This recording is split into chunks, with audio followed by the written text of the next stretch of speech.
जय राधे राधे गोविंद गोविंद राधे गोविंद राधे गोपाल राधे। ये कीर्तन तो सबको आता है ना? हाँ, गाना कंजूसी नहीं करनी। गोविंद राधे गोपाल राधे, हो जय राधे राधे गोविंद गोविंद राधे राधे राधे गोविंद गोविंद राधे जय राधे राधे गोविंद गोविंद राधे राधे राधे गोविंद गोविंद राधे गोविंद राधे गोपाल राधे गोविंद राधे गोपाल राधे गोविंद राधे गोपाल राधे गोविंद राधे गोपाल राधे राधे राधे राधे राधे राधे राधे राधे राधे गोविंद राधे राधे राधे गोविंद गोविंद राधे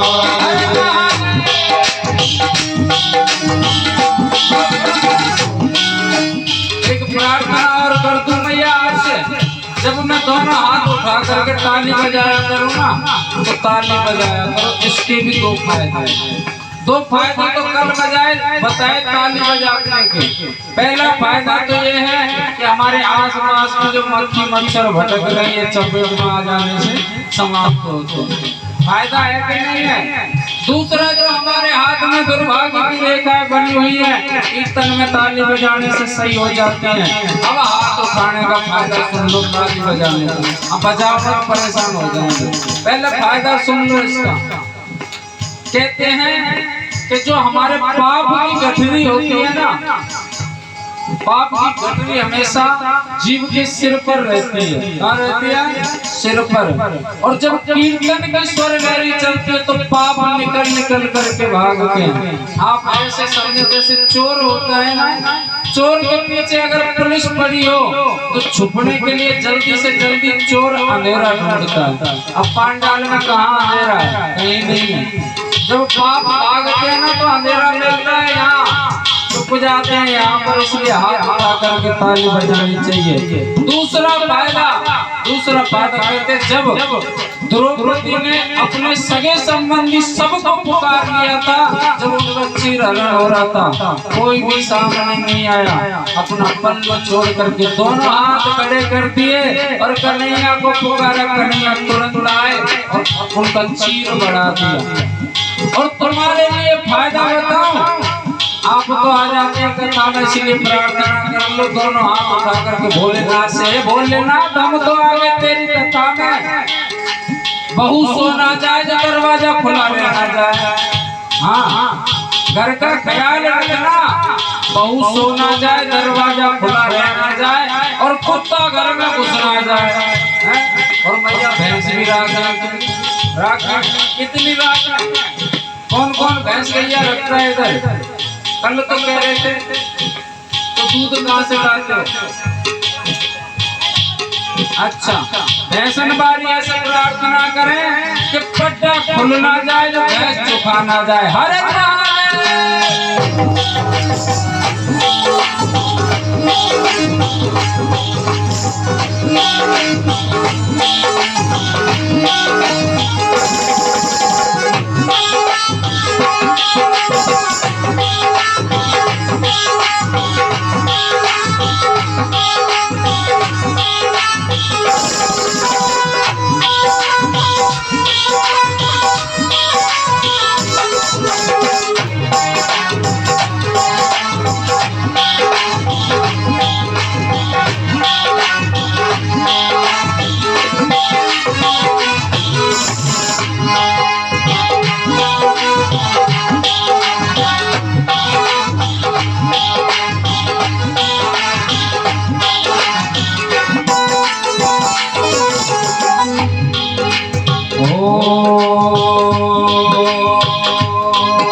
जीवन की कलिका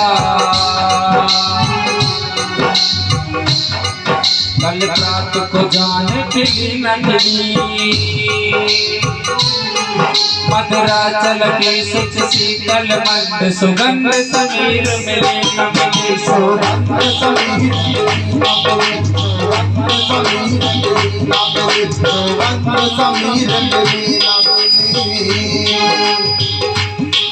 कल काल कुठार लिए फिरता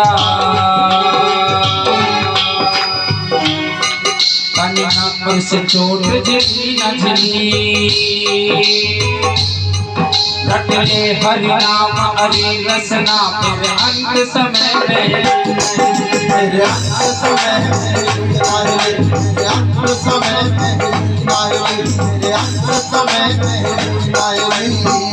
कहते हैं कलिकाल कुठार लिए फिरता तन नंबर से चोट झिली ना झिली इसलिए रट ले हरि नाम हरि रसना यानी जिज्ञासा कहा है कवि ने तेरे पापन तू हरि का नाम जाप कर ले क्या पता अंत समय पर राम का नाम ले पाए या ना ले पाए इसलिए सबको कीर्तन गाना है और कीर्तन गाने के लिए और भजन गवाने के लिए तो मैं 7 दिन खूब परेशान करता हूँ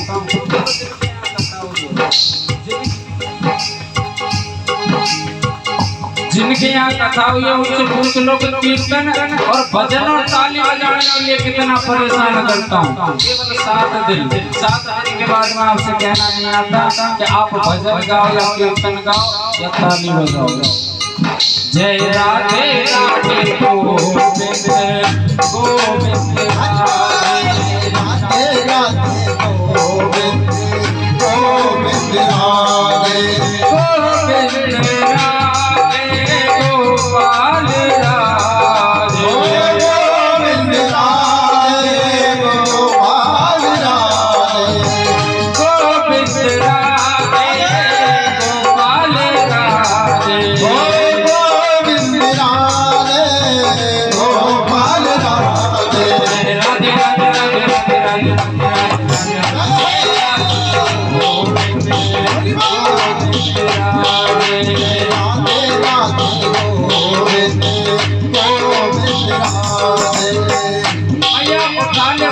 सीधे सीधे करके हाथ जलेबी की तरह हाँ ताली भी बजा हाथ तुम भी उठा ले ऊंचे कर ले कोई पीछे ऊपर कहते हैं जो कीर्तन में सबसे ऊपर हाथ करता है ऊंचे करता है वो जल्दी ऊंचे जाता है हाँ जल्दी ऊपर जाता है वो तरक्की में पंचाक्षर मंत्र का जाप करते हुए चलेंगे ओम नमः शिवाय हरि ओम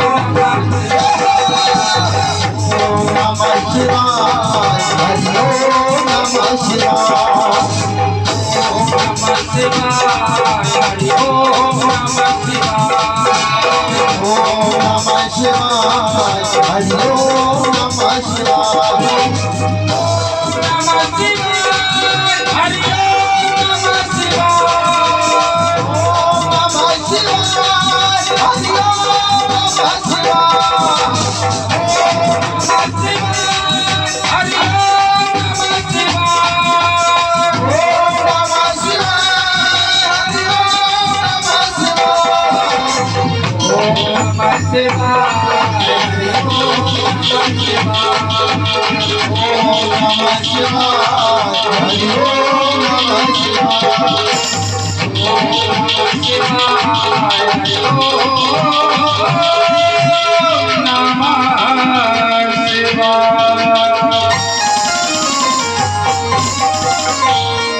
बोलिए शंकर भगवान की जय हो। श्री शिव महापुराण की आज के आनंद की आगो आनंद आगो आज कथा ही का हो गई है। अच्छा लाइट चली गई आके हमारे आनंद आगो हे भगवान नमः पार्वती पतये हर हर हर महा शंभो। आज ऐसे लगे जैसे व्रत दी के को आज काय बार व्रत है कौन कौन को है केवल 2 मैया 1 मैया को व्रत है 3 इनको बाकी तो सब इनको संग दे रहे हैं भोलेनाथ लिंगायत आकृति के रूप में प्रकट हुए थे सर्वप्रथम पृथ्वी पर, इसलिए उनकी पूजा इस आकृति के रूप में की जाती है, मूर्ति पूजा नहीं की जाती, क्योंकि उस लिंगायत आकृति में से आवाज आई थी कि जो भी भक्त इस कली काल में पृथ्वी पर इस रूप में मेरी पूजा करेगा, मैं उसको मनोवांछित फल प्रदान करूंगा। सौनकादि ऋषियों ने फिर कहा कि प्रभु ये बताइए कि हम भोलेनाथ की कैसे पूजा करें, क्योंकि पूजा के प्रभाव से ही तो नंदी को अपना प्रिय सेवक बनाया था भोलेनाथ ने। नंदी जैसा सेवक और भोलेनाथ जैसा गुरु इस जगत में मिल नहीं सकता, कभी नहीं मिल सकता। सौनकादि ऋषि कह रहे कि प्रभु जरा बताइए तो सही इस कथा को विस्तार से, कि ऐसा कौन सा पूजन पाठ किया था नंदी ने जो भोलेनाथ ने उसे अपना प्रिय सेवक बना लिया। ऐसा कौन सा उपाय किया था जरा बताइए, तो सांसारिक लोग भी भोलेनाथ के उस पूजा को करके, उस उपाय को करके भोलेनाथ को प्राप्त कर सके। सूत जी कह रहे हैं कि उपाय भोले नंदी ने नहीं किया था, कर्म नंदी ने नहीं किया था, नंदी के पिता ने किया था, जिनका नाम था श्रेलाल। श्रेलाल खेतीबाड़ी का काम किया करते थे, संतान उनके थी नहीं और बुढ़ापा आ गया। महादेव की भक्ति में लगे रहते थे, कभी कभी कुछ मांगा महादेव से। दो बैल थे उनके बड़े प्यारे से, उनसे खेती किया करते थे। पहले खेतों में जुताई बैलों से होती थी, खेती का कार्य बैलों से करवाया जाता था। दो बैल थे, बड़े ही आज्ञाकारी थे। जब बुढ़ापे में एक बार उनके मन में आया, न जाने क्या, बोले भोलेनाथ की भक्ति में उम्र निकल गई, लेकिन संतान तो है नहीं। और कहते हैं कि जीवन में ऐसा कर्म करना चाहिए कि किसी का वंश मिट ना सके, हमेशा वंश चलता रहे। लेकिन मेरे को तो कोई वंश को चलाने वाला ही नहीं है, क्यों ना मैं महादेव से एक पुत्र मांग लूं, और महादेव तो देने वाले। ये एक ऐसा निराला देव, अगर हृदय से इससे कुछ भी मांगा जाए तो इसके लिए कोई बड़ी बात नहीं। ये तो वो है कि चोर को कुबेर भंडारी बना दिया। बोले भोलेनाथ से मांगते हैं एक पुत्र, जिससे आगे उसका विवाह करेंगे, जिससे मेरा वंश चले। हर बूढ़े बड़े माँ बाप यही चाहते हैं कि हमारे घर में बेटा हो, और बेटा का भी विवाह और उसकी भी संतान हो। जब वो बाबा बाबा कहेंगे ना, बड़ा आनंद मिलता है, अम्मा बाबा कहना। और सत्यता है कि जितनी प्रीति बेटे से नहीं होती, माता पिता की उतनी नाती पोते से होती, और पटती भी ज्यादातर अच्छी है नाते पोतों में। संकल्प लिया और कहते हैं कि तप करना प्रारंभ कर दिया। भोलेनाथ तुरंत प्रसन्न, बता श्रेलाल तुझे क्या चाहिए, बता श्रेलाल तुझे क्या चाहिए। बोले बाबा आप तो जानते हैं मैंने क्यों तप किया, फिर भी आप सुनना चाहते हैं तो मुझे पुत्र चाहिए, मैं अपने वंश को बढ़ाना चाहता हूँ, मेरा वंश चल सके ऐसा मुझे पुत्र दे दो। भोलेनाथ ने कहा, बोले बताओ कैसा पुत्र चाहिए तुम्हें, जब तुम्हारी कामना है तो पुत्र कैसा चाहिए आपको। तो बोले बाबा ये मेरे दो बैल हैं, बहुत सीधे साधे, मेरी हर बात मानते हैं, ऐसा पुत्र दे दो, और हमेशा उसे अपने चरणों में लगाए रखना, अपनी सेवा में लगाए रखना, कभी अपनी आंखों से ओझल मत करना, ऐसा भक्त होना चाहिए आप। भोलेनाथ कहते हैं कि भोलेनाथ के सामने कभी घुमा फिरा के बात मत करना भैया। भगत घुमा फिरा के ज्यादा बात करता है आजकल के समय में, इसलिए भोलेनाथ के सामने घुमा फिरा के नहीं। श्रेलाल ने करके बोले कैसा पुत्र चाहिए, बोले ये जो मेरे दो बैल हैं, बहुत ही सीधे साधे, हर बात मानते हैं मेरी, मुझे इन्हीं की तरह सीधा साधा पुत्र चाहिए। तो भोलेनाथ को लगा कि बैल मांगेगा, तथास्तु कह करके अंतर ध्यान हो गए। समय आने पर बालक हुआ, बालक तो जानते हैं आप, संतों ने नाम उसका रख दिया नंदी। नाम में उसका रख दिया नंदी। कहते बालक थोड़ा सा बड़ा हुआ, समझदार हुआ और सीधा पहुंच लिया कैलाश पर्वत की ओर। पिता ने पूछा बेटा कहाँ जा रहे हो? बोले मैं तो भोले बाबा के यहाँ जा रहा हूँ, उन्हीं की शरण में रहूंगा। क्योंकि जब से जन्म लिया, जन्म लेते मुख से आवाज आई थी ओम नमः शिवाय। और वरदान भी तो यही मांगा था कि बाबा उसे अपना सेवक बना करके रखना, सेवादार बना करके रखना, चरणों में रखना। लेकिन इसका मतलब नहीं समझ पाया था श्रीलाल। बालक समझदार हुआ और कहते हैं कि कैलाश पर्वत से पहले पड़ती है शमशान, और शमशान में जाकर के बैठ गया नंदी और भोलेनाथ को पुकारने लगा। भोलेनाथ अपनी समाधि में बैठे हुए थे, गणप्रेत आदि सामने बैठे हुए, एकदम आंख खुली हड़बड़ा कर। गणप्रेतों ने देखा कि बाबा क्या हुआ? बाबा कुछ देर बोले नहीं। बाबा क्या हुआ? कुछ नहीं, आज मेरा भगत मेरे पास आया, मुझे पुकार रहा है और वो कैलाश पर्वत के नीचे खड़ा है, उसे लेने जाना। गणप्रेत बोले इसके तो हम ही ले आए, आप विराजो।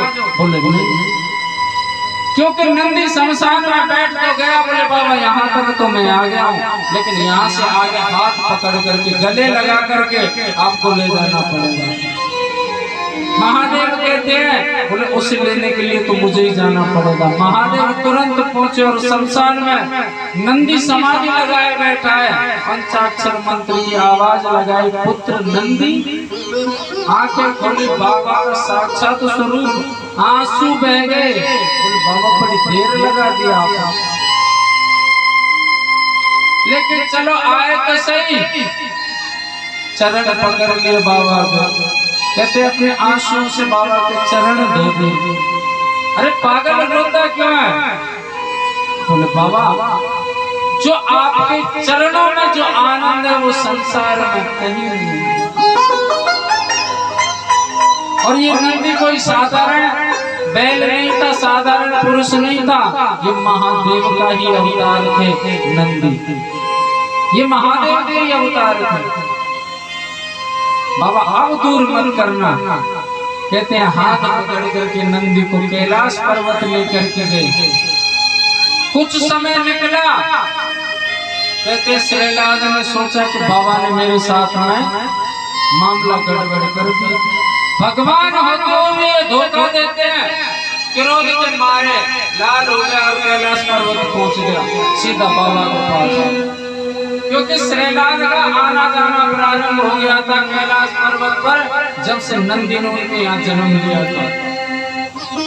क्योंकि नंदी से जो संबंध रखता है, जो नंदी से संबंध रखता है, उसे कोई तीनों लोगों में रोक नहीं सकता, कहीं भी आ जा सकता है, कोई रोक टोक नहीं है उसके लिए।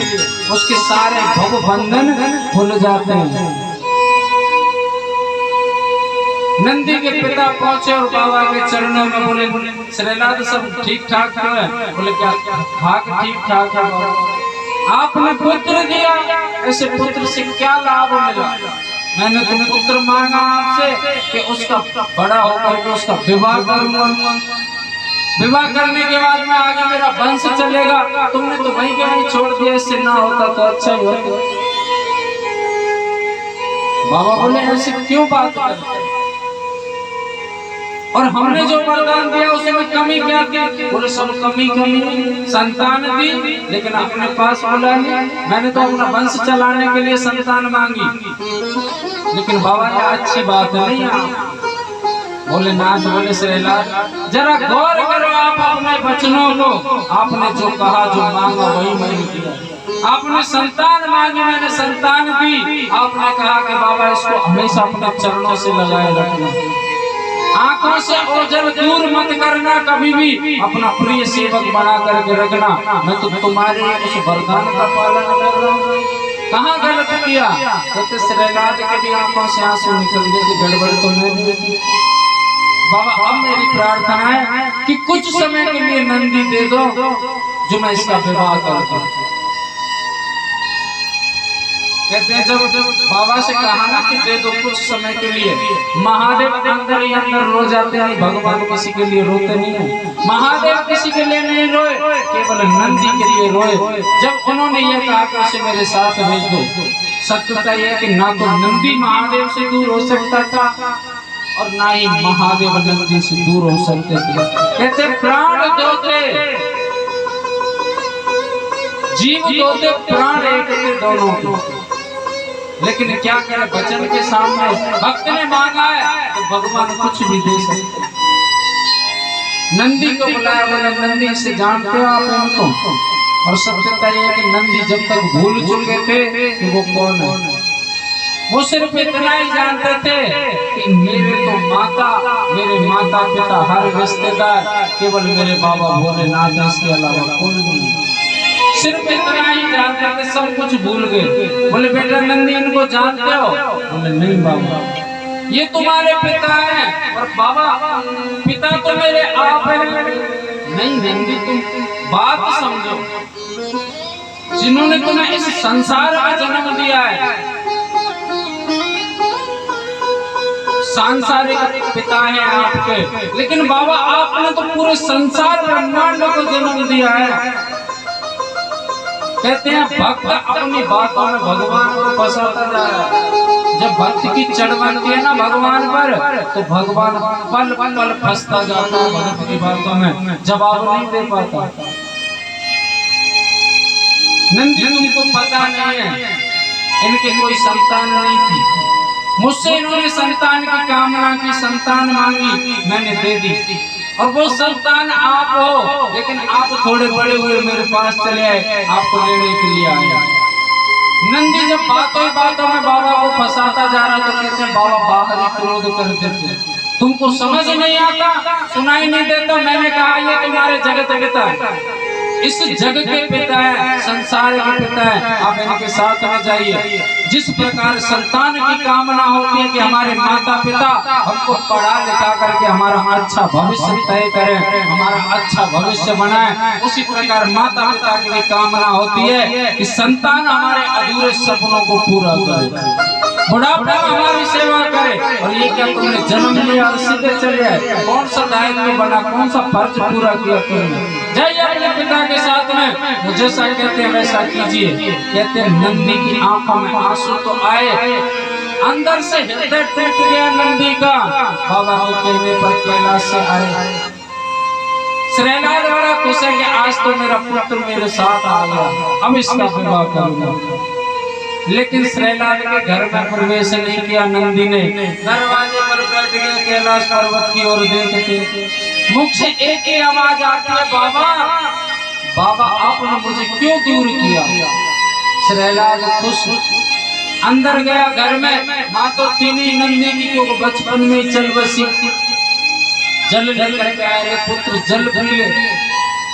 लेकिन कहाँ जो भगवान से दूर हो जाए उसे क्या अच्छा लगता है? कुछ नहीं सुना। भोजन बना करके लाए, लगे थे भोजन कर ले, लेकिन नंदी की आंख एक ही स्थिति, आंखों में आंसू बहते हुए और मुख पर बाबा का नाम। बाबा आपने मुझे क्यों छोड़ा? नंदी रो रहे, बेटा भोजन कर ले। कुछ जवाब नहीं दिया। 1 दिन हुए, 2 दिन हुए, 5 दिन हुए, 10 दिन हुए, 15वें दिन तो श्रेलाल सीधा कैलाश पर्वत पर बाबा के चरण पकड़ लिए। क्यों क्या हुआ श्रेलाल, रो क्यों रहे हो? अब तो पुत्र भी तुम्हारे पास है। बाबा मुझे नहीं चाहिए, वो मेरा पुत्र नहीं, आपका पुत्र है बाबा, और मुझे उसका कोई विवाह नहीं करना, मुझे कोई वंश नहीं चलाना, आप उसे अपने पास बुला लो। क्यों क्या हुआ? जिस दिन से गया है ना तो कुछ पी रहा ना खा रहा, केवल आपका नाम स्मरण कर रहा है, आंखों से आंसुओं की गंगा बह रही है। बाबा कहीं ऐसा ना हो तो मेरे लालच में मोह में आकर के मैं अपने पुत्र को ही खो बैठे। बाबा बुला लो, मुझे नहीं उसका विवाह करना। कहते हैं महादेव खुशी के मारे हृदय भराया आनंद से और बोले श्रेलाल एक बात बताऊं, मैं जानता था कि नंदी नहीं जाएगा, मेरे बिना रह नहीं सकता नंदी। और सत्यता यह है कि जैसे नंदी मेरे बिना नहीं रह सकता, उसी प्रकार मैं भी नंदी के बिना नहीं रह सकता। लेकिन मैं तो तुम्हारे वचनों की वजह से कह दिया और आप मानते नहीं। कोई बात नहीं, आप भेज देना उसको। श्रीलाद आया, नंदी नंदी जा, तेरे बाबा ने तुझे बुलाया। फिर भी नंदी ने कोई जवाब नहीं दिया। कई बार कहा कि तेरे बाबा ने तुझे बुलाया है, तू चला जा, मैं तेरा कोई विवाह नहीं करूंगा और ना ही मैं तेरा पिता हूँ। लेकिन नंदी बाबा बाबा आंखों में अश्रुओं की गंगा लौट करके दोबारा बाबा वो तो सुन ही नहीं रहा। भोलेनाथ ने गण प्रेतों को बुलाया, जाओ नंदी को बुला करके लाओ। गण प्रेत पहुंचे और बोले नंदी भैया आपको बाबा ने बुलाया। अरे सुना नहीं, आपको बाबा ने बुलाया कैलाश पर्वत पर। क्यों बुलाया है? बोले बाबा को कोई काम होगा तो कह देना बाबा से जा करके बाबा को काम है और नंदी की आवश्यकता है, तो यहाँ आकर के कहें क्या काम है। कोई जाऊंगा अन्यथा नहीं जाऊंगा। गण प्रेत गए, भोलेनाथ ने नंदी को नहीं देखा। बोले नंदी कहाँ है? बोले बाबा नहीं आया। क्यों? बोले उसने कह दिया कि बाबा आएंगे तो जाऊंगा, नहीं जाऊंगा। बाबा ने त्रिशूल उठाया और एक क्षण में नंदी के पास में। बोले नंदी बेटा नंदी, कहते हृदय तो भराया आनंद से नंदी का, लेकिन क्रोध नंदी भी करते बाहर ही दिखावा। अगर प्रेम हम भगवान से कर सकते हैं तो क्रोध भी भगवान से कर सकते हैं। वो क्रोध और वो प्रेम का जो आनंद भगवान से मिलता है वो संसार में नहीं मिल सकता। बेटा नंदी चल मैं तुझे लेने के लिए आया हूँ। नंदी बोले कितने दिनों के लिए? क्या मतलब साफ है बाबा, कल को कोई झूठा रिश्तेदार चाचा ताऊ मामा फूफा मौसा पहुंच जाएगा आपके पास में, तो उसके साथ फिर भेज दोगे? बाबा हृदय हमारा दुखता। महादेव कहते नंदी आज से मैं अपना हृदय तेरे दाहिने कान में स्थापित करता हूँ। जो भी भक्त तेरे दाहिने कान में अपनी मनोकामना बोलेगा वो शीघ्र अति शीघ्र मेरे हृदय में पहुंचोगी और जल्दी से जल्दी पूरी होगी। अब तो चल मेरे साथ। नंदी बोले बाबा मैं क्यों चलूं? बोले मैंने अपना हृदय स्थापित कर दिया तेरे कान में, अभी भी दिक्कत है। बोले दिक्कत क्या? मेरा फायदा बताइए, इसमें फायदा क्या है? आपने तो नुकसान बढ़ाया, मेरे लिए नुकसान और कर दिया, समस्या कड़ी कर दी। आपने अपना हृदय मेरे दाहिने कान में स्थापित किया है अपने भक्तों की बात सुनने के लिए, मेरा क्या फायदा है इसमें? और माना कि वैसे तो मुझे आराम होता नहीं है, कभी मेरा मन करे कि 2 मिनट बैठ करके आराम कर लूं या सो लूं। आपने हृदय कर दिया कान में स्थापित, लेकिन आपके भगत और आपके दरवाजे अपने भक्तों के लिए 24 घंटे खुले रहते हैं कि भक्त कभी भी आ जा सकता है। भोलेनाथ से वचन ले लिया कि आज के बाद में आप कभी भी मुझे अपनी आंखों से दूर नहीं करोगे, और दूसरी बात आज से आप कभी भी पैदल नहीं चलोगे।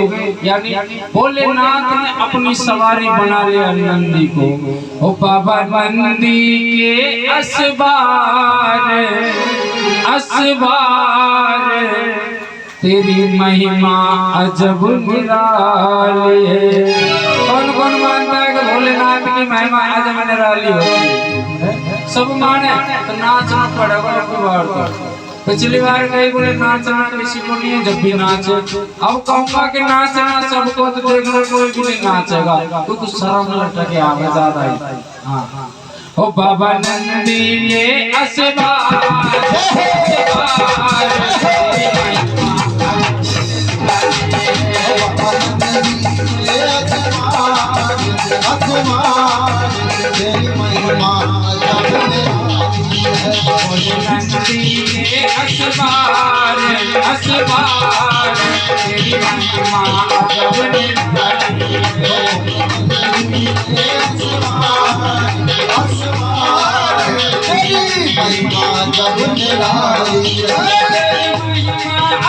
निराली है बाबा महिमा अजब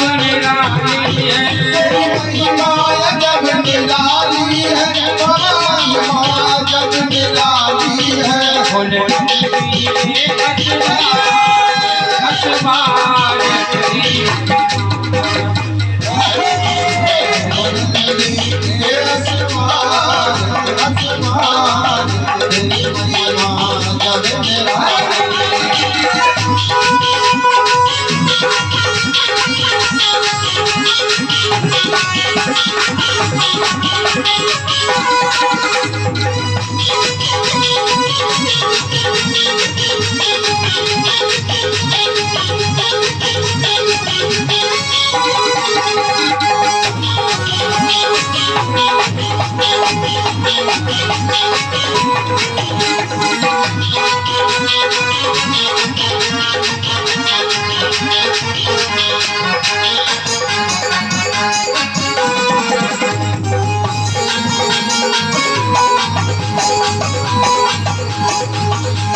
चढ़े तो पे आग चढ़े तो पे भाग चढ़े तो पे आग चढ़े तो पे भाग चढ़े तो पे आग चढ़े तो पे भाग चढ़े तो पे आग चढ़े तो पे भाग चढ़े तो पे आग चढ़े तो पे भाग चढ़े तो पे आग चढ़े तो पे भाग चढ़े तो पे आग चढ़े तो पे भाग चढ़े तो पे आग चढ़े तो पे भाग चढ़े तो पे भाग चढ़े तो पे आग चढ़े और चढ़े दूध की धार ओ धार मेरी महिमा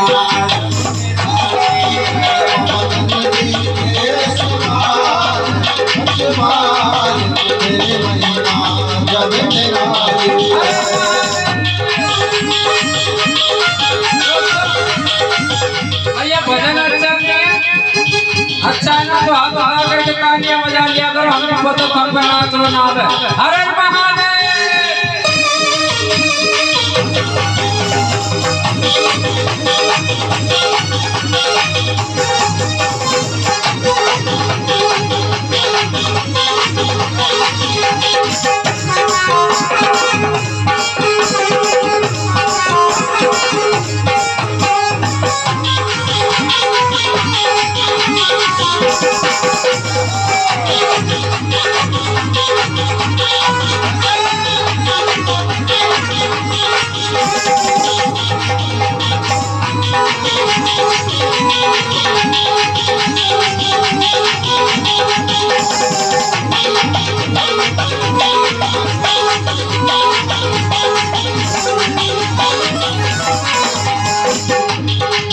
तेरे गले को सियर हार तेरे गले को सियर हार बनो तेरे गले को सियर हार बनो तेरे गले को सियर हार बनो तेरे गले को सियर हार बनो तेरे गले को सियर हार बनो तेरे गले को सियर हार बनो तेरे गले को सियर हार बनो तेरे गले को सियर हार बनो तेरे गले को सियर हार बनो तेरे भस्मी को त्रिपुंड लगो तेरे भस्मी को त्रिपुंड लगो तेरे भस्मी को त्रिपुंड लगो तेरे भस्मी को त्रिपुंड लगो और गल कुंडल की मार ओ तेरी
विष पान कियो, कालकूट विष पान कियो, कालकूट विष पान कियो, कालकूट विष पान कियो, तूने कालकूट विष पान कियो, कालकूट विष पान कियो, कालकूट विष पान कियो, कालकूट विष पान कियो, कालकूट विष पान कालकूट विष पान कियो, रमाकांत को नाम कियो, रमाकांत को नाम कियो, रमाकांत को नाम कियो, रमाकांत को नाम कियो, तू नीलकंठ कहला तेरी महिमा,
काशी में विश्वनाथ विराजे, काशी में विश्वनाथ विराजे, काशी में विश्वनाथ विराजे, काशी में विश्वनाथ विराजे, काशी में विश्वनाथ विराजे, काशी में विश्वनाथ विराजे, काशी में विश्वनाथ विराजे, काशी में विश्वनाथ विराजे, काशी में विश्वनाथ विश्वनाथ विराजे, सोमेश्वर में आप पुजारे, सोमेश्वर में आप पुजारे, सोमेश्वर में आप पुजारे, सोमेश्वर में आप पुजारे, उज्जैन में महाकाल तेरी महिमा, तेरी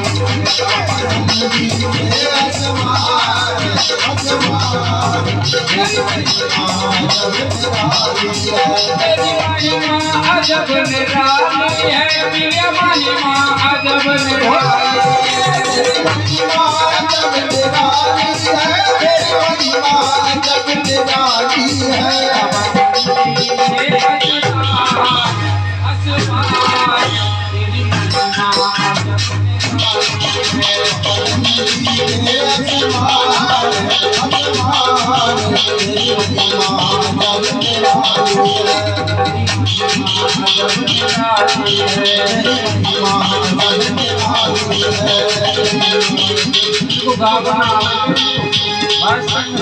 भैया कौन कौन को गाँव बना हाथ उठाओ, सब गाँव गाने को बता करना रे, मेरे साथ में गाना, उच्च स्वर में गाना।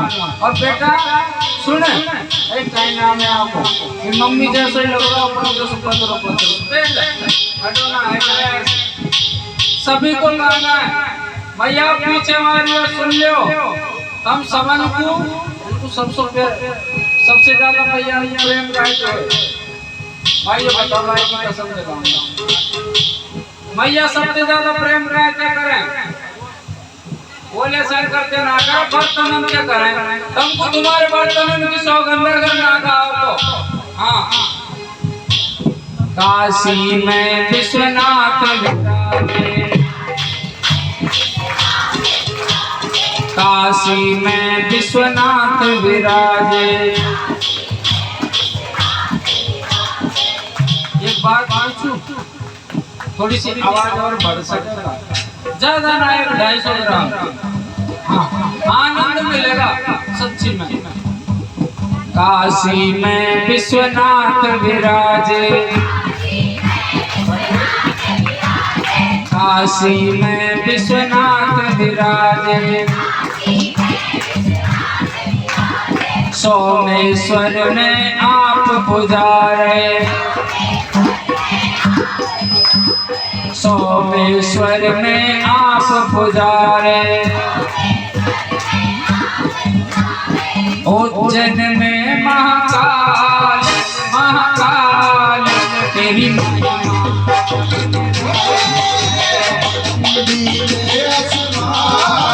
आसमान तेरी महिमा जब अजब निराली है, बाबा महिमा अजब निराली है, तेरी महिमा जब निराली है, बाबा महिमा जब निराली है।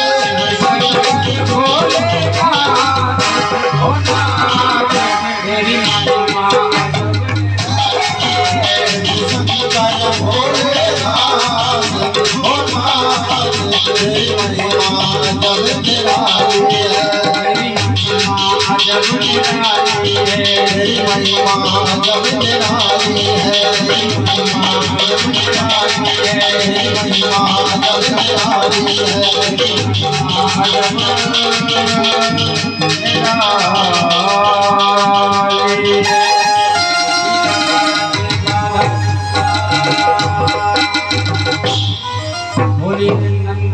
सवार की श्री शिव महापुराण की।